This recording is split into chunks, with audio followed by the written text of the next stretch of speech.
यहाँ पर एक नया प्रोजेक्ट बना रहा हूँ, न्यू प्रोजेक्ट। पहले हमने बनाया था my first C sharp app, और अब मैं एक विजुअल स्टूडियो के अंदर जाके दोबारा से एक नया प्रोजेक्ट बना रहा हूँ। बेसिक कॉन्सेप्ट्स के ऊपर हमारी डिस्कशन हो रही है। किसी भी किस्म का कोई प्रॉब्लम हो तो मुझसे पूछ लीजिएगा, ताकि कि ये चीज़ें अगर प्रॉब्लम क्रिएट कर रही हैं तो शुरू में ही क्लियर हो जाए। और ये हो गई my second C sharp application, और ये मैंने इसको ओके कर दिया। तो जनाब हमारे पास एक और सी शार्प की एप्लीकेशन क्रिएट हो गई। लेकिन अब कौन सा प्रोजेक्ट टाइप मैंने सेलेक्ट किया था? कंसोल सेलेक्ट किया, ठीक है।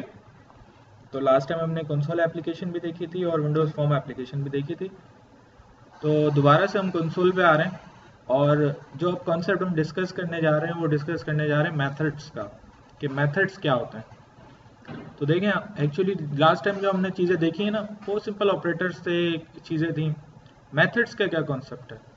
मेथड्स का कॉन्सेप्ट ये है कि कुछ बंच ऑफ कोड, कुछ लाइनें जो हैं वो कुछ इंस्ट्रक्शंस या कमांड आप एक जगह पे रख दें और फिर उनको आप मल्टीपल टाइम्स कॉल करें। इसलिए ये इसलिए किया जाता है कि बाज़ वक़्त कुछ कोड ऐसा होता है जो बार बार एग्जीक्यूट होता है। तो और इसमें हमें फ़ायदा ये भी होता है कि जब हम कोई GUI इंटरफेस बनाते हैं तो उसमें जो यूज़र होता है वो कोई बटन पे क्लिक करते, कोई भी ऑपरेशन करता है, तो उसको हम एक मेथड से एसोसिएट कर देते हैं, ताकि जब भी वो एक्शन परफॉर्म करना चाहे उस बटन को क्लिक कर ले, या जो भी उसने ऑपरेशन परफॉर्म करना है। तो अभी मैं यहाँ पर एक मेथड बना रहा हूँ और इसके अंदर कुछ कीवर्ड्स हैं, वो अभी हमारी समझ में नहीं आएंगे, इसलिए हम उसके ऊपर बात नहीं कर रहे। पहले सिंपल जो है वो जैसे मैंने बना दिया यहाँ पर ऐड का मेथड। स्टैटिक क्या चीज़ है इसको भी रहने दें। अभी डिस्कशन हम ये करते हैं कि ये वॉइड क्या चीज़ है और ये ऐड क्या चीज़ है। देखिए, पहली चीज़ तो ये कि मैंने बनाया यहाँ पर एक मेथड, ठीक है। यहाँ पे क्लास भी बनी हुई है, उसके ऊपर अभी हम थोड़ी देर में आएंगे। फिलहाल सिर्फ ये समझें कि ये क्या है, ऐड एक मेथड है। कैसे समझ में आ रहा है कि ऐड लिख के मैंने इसके आगे पीछे जो ब्रैकेट लगा दिए हैं, और यहाँ पे जो है वो ओपनिंग और क्लोजिंग ब्रैकेट मौजूद है, लेकिन कर्ली ब्रैकेट्स मौजूद है। ये स्मॉल ब्रैकेट्स हैं, ये कर्ली ब्रैकेट्स हैं। इस मेथड के अंदर कुछ भी कोड लिखा हो सकता है, जैसे फॉर एग्जांपल मैं इसके अंदर लिख देता हूँ इंटीजर x इक्वल्स टू 10, और इसके अलावा इसके अंदर नीचे जाके मैंने लिख दिया इंटीजर y इक्वल्स टू 20, और उसके बाद मैंने यहाँ पे लिखा integer z equals to x plus y, और फिर मैंने जाके लिख दिया कंसोल डॉट राइट लाइन, और फिर इसके अंदर मैं लिखता हूँ वैल्यू ऑफ z इज, और यहाँ पे मैंने जनाब जाके ये z को कॉन्केट करवा दिया। कॉन्कैटिनेशन ऑपरेटर हमने लास्ट टाइम डिस्कस किया। अभी मैंने कुछ कोड लिखा है, इस कोड को एग्जीक्यूट करवाने का क्या तरीका हो सकता है? मैं इसको रन कर दूं, ये कोड एग्जीक्यूट हो जाएगा? नहीं होगा। देखें, यही चीज़ जो है वो हमें समझनी पड़ेगी। देखें, अभी मैं प्रोग्राम रन करूंगा तो कुछ भी नहीं होगा, इसलिए क्योंकि जब हम ऑब्जेक्ट ओरिएंटेड प्रोग्रामिंग या किसी भी प्रोग्रामिंग में काम कर रहे होते हैं तो एक्चुअली मेथड क्या है? मेथड जो है वो एक एक्शन है, और वो एक्शन जो है वो जब कॉल किया जाएगा तो वो एग्जीक्यूट होगा, सही है। और वो एक्शन कॉल कहाँ से किया जाएगा? वो हमेशा कॉल होता है मेन से। तो मेन से आप इस एक्शन को कॉल करेंगे तो ये कॉल होगा, नहीं करेंगे तो नहीं होगा, ठीक है। फॉर एग्जाम्पल अगर मैं यहां ऐड लिख देता हूं तो अब ऐड कॉल होगा, ठीक है, और ऐड के अंदर जो कुछ भी लिखा हुआ है वो एग्जीक्यूट होगा। अच्छा, मेन क्या है? मेन खुद एक मेथड है, लेकिन मेन का मेथड खुद ब खुद कॉल हो जाता है जब आपकी एप्लीकेशन स्टार्ट होती है। तो मेन का जो रोल होता है वो जिस तरह ह्यूमन बॉडी में ब्रेन का होता है, बिल्कुल वैसे ही मेन मेथड का रोल होता है। यहीं से आपका प्रोग्राम स्टार्ट होगा और यहीं पे आपका प्रोग्राम एंड होगा। सबसे पहले स्टार्ट होने वाली चीज़ मेन का मेथड, सबसे आखिर में एंड होने वाली चीज़ मेन का मेथड। तो यहीं से हर चीज़ कॉल होती है, यहीं पे आखिरी चीज़ कॉल होती है, और यहीं पे जो है वो प्रोग्राम एंड होता है। तो अब मैंने ऐड यहाँ से कॉल कर लिया, लिहाजा ये 4 लाइनें जो ऐड में लिखी थी ये कॉल होंगी और एग्जीक्यूट होंगी। लिहाजा अब आपको कंसोल पे कुछ आउटपुट नज़र आएगा, लेकिन आउटपुट नज़र आने के बाद कंसोल फिर एंड हो जाएगा। क्या करना पड़ेगा? हाँ, कंसोल डॉट रीड लाइन। तो आप कंसोल थोड़ा सा स्टे करेगा, लिहाजा आपकी दफ़ा अगर हमने यहाँ पर जो है वो स्टार्ट पर क्लिक किया तो ये हमें बता रहा है कि वैल्यू ऑफ z इज 30। सही है, ठीक है। ये जो रिजल्ट आया इसमें किसी को कंफ्यूजन तो नहीं है कि क्यों आया? पक्की बात है। आगे चले। अब ऐड को मैं चाहूं तो मल्टीपल टाइम्स कॉल कर सकता हूं, क्योंकि ऐड तो एक फंक्शन है, एक मेथड है, एक एक्शन है। मैंने 2 दफा कॉल करूंगा तो अब क्या होगा? 2 दफा लिखा हुआ आएगा वैल्यू ऑफ z इज 30, क्योंकि ऐड 2 दफा कॉल हुआ है। तो ये जहन में रखिएगा कि जब भी हम कोई मेथड कॉल करते हैं तो वो मेथड कॉल होता है, और जैसे ही उसकी एग्जीक्यूशन एंड हो जाती है तो उसके अंदर जो कुछ भी बना था वो खत्म हो जाता है। बताने का मेरा मकसद ये है कि देखें, ये ऐड कॉल हुआ होगा तो ये 3 वेरिएबल बने होंगे, एक्स वाई जी बने होंगे। जब ये एंड हो गया मेथड तो क्या एक्स वाई जी अपनी जगह पर मौजूद होंगे? अच्छा, दोबारा जब ऐड कॉल होगा तो दोबारा से एक्स वाई जी बनेंगे, है ना? क्या वही एक्स वाई जी यूज होंगे या नए बनेंगे? नए बनेंगे। तो अब कितने वेरिएबल हो गए? ये तो 6 वेरिएबल हो गए। उसके बाद अगर मैं एक और ऐड कॉल करूंगा तो 9 हो जाएंगे। तो देखें, होता क्या है कि जब भी कोई मेथड के अंदर कोई वेरिएबल बनता है, ये ध्यान में रखिएगा, जब भी मेथड के अंदर कोई वेरिएबल बनता है तो वो मेथड के एंड होते ही वो भी खत्म हो जाता है। अब वो खत्म कैसे होता है वो एक अलग बहस है, वो बाद में कर लेंगे, लेकिन हम ये कह रहे हैं अभी कि वो खत्म हो जाता है। ठीक है, खत्म कब होता है मेथड? जब ये वाली लाइन एग्जीक्यूट होती है। ठीक है, सही है। तो जनाब हम यहां से मल्टीपल टाइम्स क्या कर सकते हैं? ऐड को कॉल कर सकते हैं। ठीक है, और जितनी दफा चाहें कॉल करें, जितनी दफा कॉल करेंगे उतनी दफा ये 4 लाइनें एग्जीक्यूट होंगी। अभी थोड़ी देर जी, हाँ, फंक्शन और प्रोसीजर हमारे पास पुरानी लैंग्वेजेस VB6 वगैरह में होता था। तो उसमें कॉन्सेप्ट होता था कि जी फंक्शन जो है वो कोई वैल्यू रिटर्न करता है, प्रोसीजर रिटर्न नहीं करता। ये फंक्शन भी है, ये प्रोसीजर भी है, उसी के ऊपर मैं आ रहा था। देखें, इसको ना हम फंक्शन कहेंगे ना इसको हम प्रोसीजर कहेंगे, इसको हम कहेंगे मेथड। ठीक है, अब ये क्या डिफरेंस है इन टर्म्स में वो मैं आपको समझा देता हूं। देखें, कॉन्सेप्ट है एक्शन।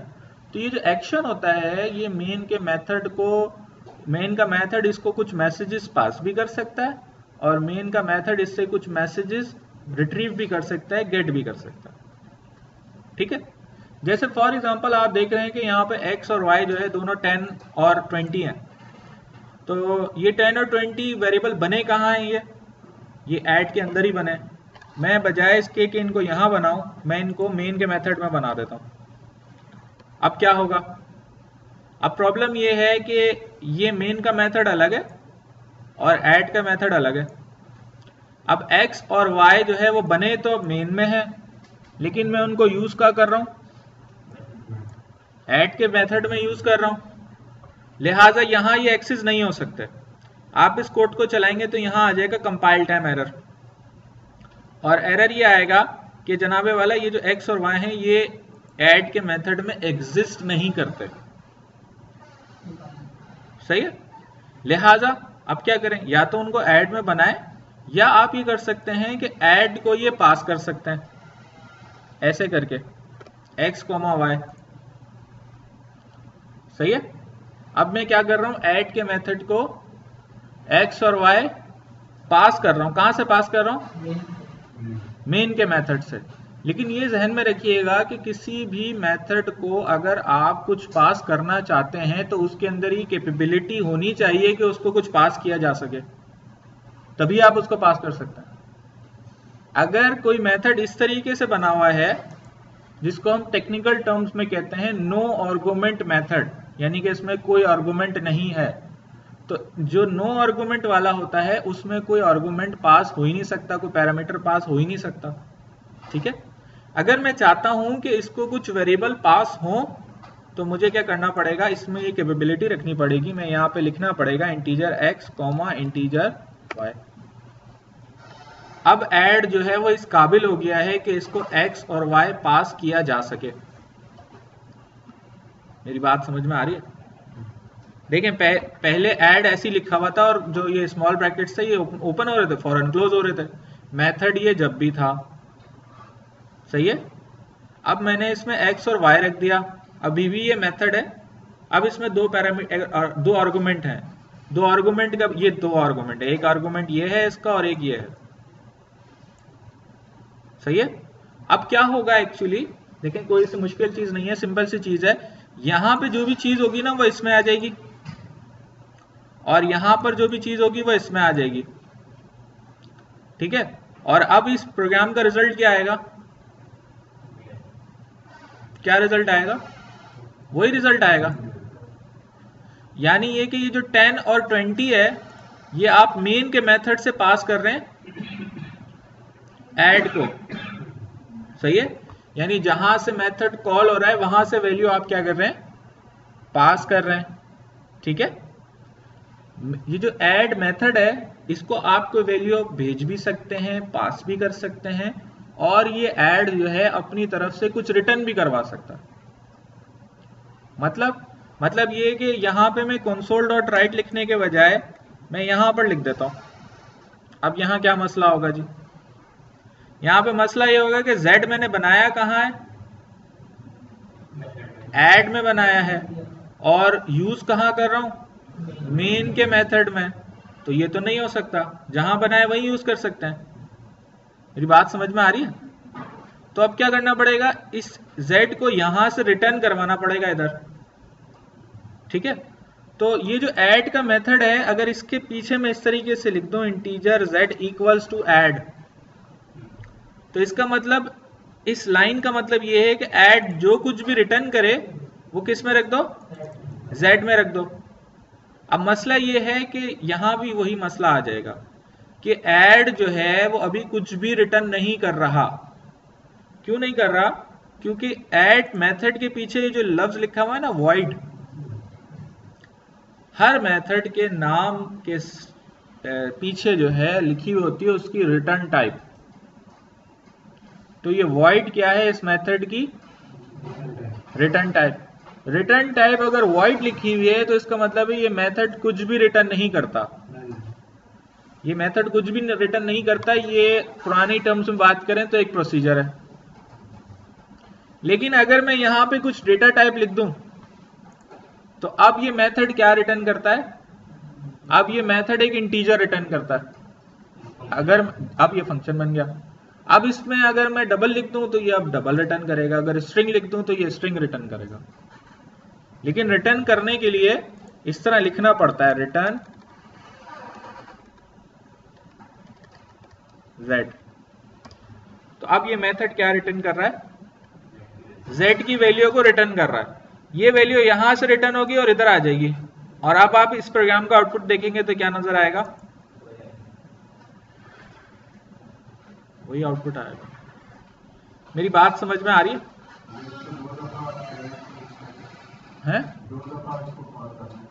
हाँ, 2 दफा कॉल कर लें आप। यहाँ पे लिख दें इंटीजर z, दोबारा तो नहीं बना सकते, z इक्वल्स टू कर दें ऐड, चाहे तो x, y कर दें या डायरेक्ट वैल्यूज पास कर दें। ये ले, अब ये 20 रिटर्न करेगा, ये वाला फंक्शन 20 रिटर्न करेगा। जितनी दफा जाए कॉल कर लें, लेकिन अब इसको कॉल करते वक्त 2 वैल्यू देना जरूरी है। 2 से कम भी नहीं दे सकते, 2 से ज्यादा भी नहीं दे सकते, और दोनों वैल्यूज का इंटीजर होना भी जरूरी है। मेरी बात समझ में आ रही है? ठीक है, हाँ अभी ये और क्लियर हो जाएगी कि देखें मेथड जो होता है उसके नाम के आगे ये जो 2 चीजें हैं ना, ये दोनों किस, इनकी टाइप क्या है, इंटीजर। तो यहां भी इंटीजर ही पास होगा, ठीक है, सही है, ठीक है।